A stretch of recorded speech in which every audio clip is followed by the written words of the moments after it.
अगर आप प्रेग्नेंट हैं और प्रेगनेंसी के दौरान हमल के दौरान आपको वाइट डिस्चार्ज आता है, सफ़ेद पानी का इखराज होता है और आप परेशान हैं, तो क्या प्रेगनेंसी के अंदर ये वाइट डिस्चार्ज आना नॉर्मल है या प्रेग्नेंट होने के बाद वाइट डिस्चार्ज आना कब आपके लिए परेशानी का बायस बन सकता है और ये वाइट डिस्चार्ज आपको प्रेगनेंसी के दौरान आता क्यों है, और अगर आपको वाइट डिस्चार्ज ज़्यादा आता है प्रेग्नेंट होने के बाद तब आपने उसके लिए क्या करना है। मेरा नाम है डॉक्टर ताहिर, चैनल है आपके लिए डॉक्टर हेल्पिंग हेल्थ, सब्सक्राइब ज़रूर कर लीजिएगा। तो नॉर्मली प्रेगनेंसी में या अर्ली प्रेगनेंसी में वाइट डिस्चार्ज होना या सफ़ेद पानी का इखराज होना कोई बहुत ज़्यादा परेशानी की बात नहीं होती, ये नॉर्मल चीज़ है प्रेग्नेंट होने के बाद, क्योंकि ये जो वाइट डिस्चार्ज आता है ये आपको प्रोटेक्शन देता है एक तरह से नेचुरली। आपकी बॉडी के अंदर जो बैक्टीरिया और डेड सेल्स होते हैं उनको बाहर निकालने में हेल्प करता है और अंदरूनी इन्फेक्शन होने से आपको बचाता है। और दूसरा, ये जो वाइट डिस्चार्ज होता है ये एक तरह से बैरियर का काम करता है, प्लग का काम करता है। बाहर का कोई इन्फेक्शन, कोई पैथोजन, कोई बैक्टीरिया, कोई वायरस उसको अंदर जाने से रोकता है ताकि आपका बच्चा महफूज रहे, आपका हमल महफूज रहे। अब ये जो डिस्चार्ज होता है वाइट डिस्चार्ज ड्यूरिंग प्रेगनेंसी, ये डिस्चार्ज वाइट कलर का होता है, पतला होता है, थोड़ा गाढ़ा भी हो सकता है, हल्का सा चिपचिपा होता है और स्मेल इसके अंदर बिल्कुल भी नहीं होती या हल्की सी स्मेल इसके अंदर हो सकती है। ऐसा डिस्चार्ज अगर आपको आता है तो इसको नॉर्मल माना जाएगा, इसमें कुछ भी परेशानी की बात नहीं है। लेकिन ये डिस्चार्ज आपके लिए नुकसानदेह भी हो सकता है, आपके हमल को नुकसान भी दे सकता है। ये भी आगे चलकर बताता हूँ किन सूरतों के अंदर। अब पहले हम ये जान लेते हैं कि आखिर ये जो वाइट डिस्चार्ज प्रेगनेंसी के अंदर आता है ये आपको आता क्यों है। जैसे ही आप प्रेग्नेंट होती हैं तो प्रेग्नेंट होने के बाद आपकी बॉडी के अंदर बहुत सारी तब्दीलियां आती हैं, ख़ासतौर पे बॉडी के जो हार्मोन्स हैं वो चेंज होते हैं, ईस्ट्रोजन का लेवल बॉडी के अंदर बढ़ जाता है और इस ईस्ट्रोजन के लेवल बढ़ने की वजह से आपको वाइट डिस्चार्ज होता है। इसी तरह जो आपका लास्ट ट्राइमेस्टर अगर चल रहा है, यानी कि प्रेगनेंसी के आखिरी 3 महीने चल रहे हैं, उस वक्त आपके जो सर्विक्स और विजाइना है उसकी जो वॉल्स हैं उनके ऊपर बहुत ज़्यादा स्ट्रेच पड़ती है। आपकी सर्विक्स और विजाइना की वॉल्स सेंसिटिव हो जाती हैं जिसकी वजह से आपको वाइट डिस्चार्ज आ सकता है। फिर आखिरी ट्राइमेस्टर के अंदर जब आपके बेबी का साइज़ बढ़ रहा होता है, बेबी का हेड भी बढ़ रहा होता है और बेबी का हेड डिप डाउन करता है आपकी सर्विक्स के अंदर, तो उस वक्त बेबी का सर आपकी सर्विक्स और वजाना के ऊपर दबाव डालता है, इसकी वजह से भी आपको वाइट डिस्चार्ज हो सकता है। और एक चीज़ और याद रखिएगा कि पहला जो ट्राइमेस्टर है उसके अंदर वाइट डिस्चार्ज निस्बतन कम होता है प्रेगनेंसी के दौरान, लेकिन जो थर्ड ट्राइमेस्टर है उसके अंदर वाइट डिस्चार्ज ज़्यादा होता है और ये नॉर्मल चीज़ है। अब आपको परेशान कब होना है कि अगर आपका वाइट डिस्चार्ज जो हमने नॉर्मल की बात की थी उस तरह का नहीं है, यानी कि नॉर्मल ऐसा होता है कि हल्का वाइट कलर का होगा, उसमें कोई स्मेल नहीं होगी, पतला होगा, थोड़ा चिपचिपा होगा। लेकिन प्रेगनेंसी के दौरान अगर आपके डिस्चार्ज के अंदर से तेज़ स्मेल आने लगती है, कलर वाइट ही है लेकिन अगर थोड़ा सा कलर वाइट से चेंज हो जाता है, जैसे कि हल्का पीला कलर हो जाता है डिस्चार्ज का, या हल्का भूरा या हल्का ग्रीन कलर हो जाता है, तब आपको डॉक्टर से मिलने की ज़रूरत होती है।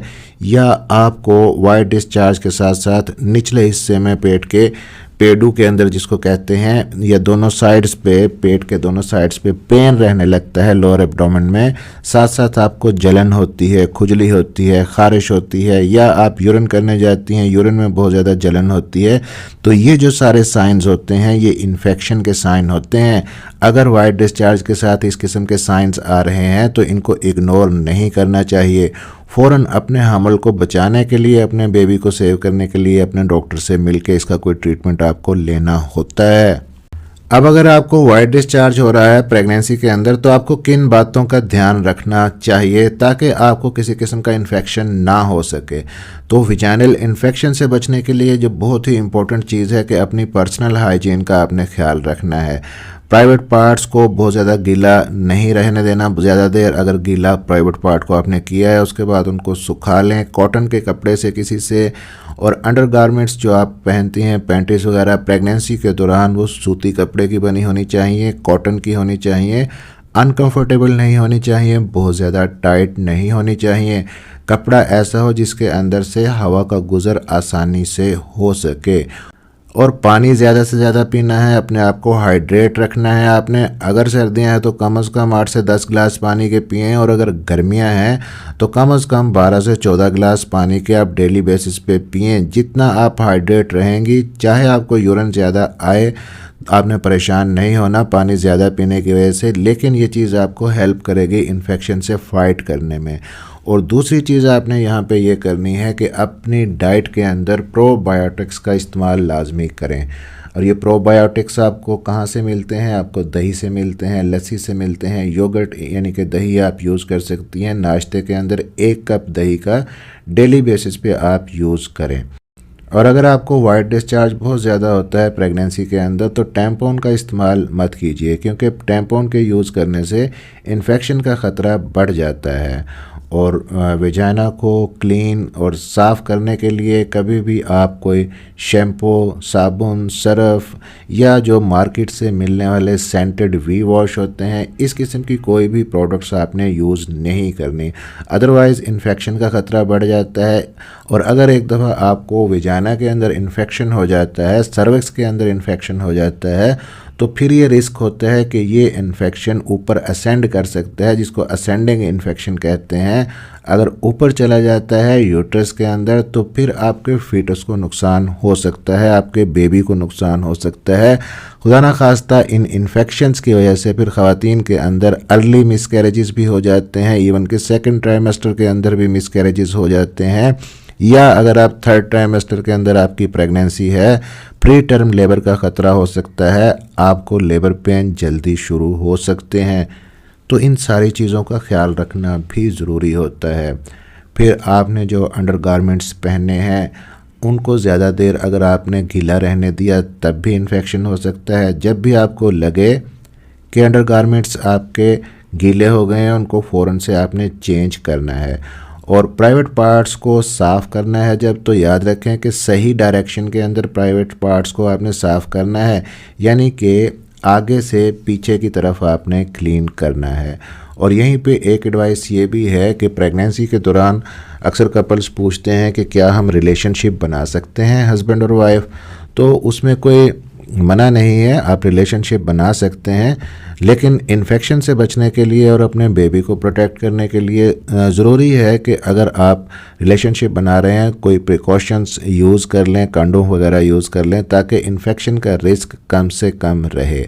तो फाइनली इस वीडियो का टेक होम मैसेज ये है कि अगर आपको वाइट डिस्चार्ज बहुत ज़्यादा है प्रेगनेंसी के अंदर, या आपको इन्फेक्शन के जो साइंस हैं हमने डिस्कस किए कि आपको वाइट डिस्चार्ज एकदम से ज़्यादा हो गया है, साथ में आपको लोअर बेली के अंदर, पेट के अंदर दर्द रहने लगा है, आपको कमर के अंदर दर्द रहने लगा है, आपके वाइट डिस्चार्ज का कलर चेंज हो गया है, ग्रीन, ब्राउन या येलो हो गया है, और साथ में आपको जलन, खारिश, खुजली जैसी शिकायत है, तब आपने इग्नोर किए बगैर अपने डॉक्टर से फ़ौरन कंसल्ट करना है ताकि आपकी प्रेगनेंसी सेफ़ रह सके।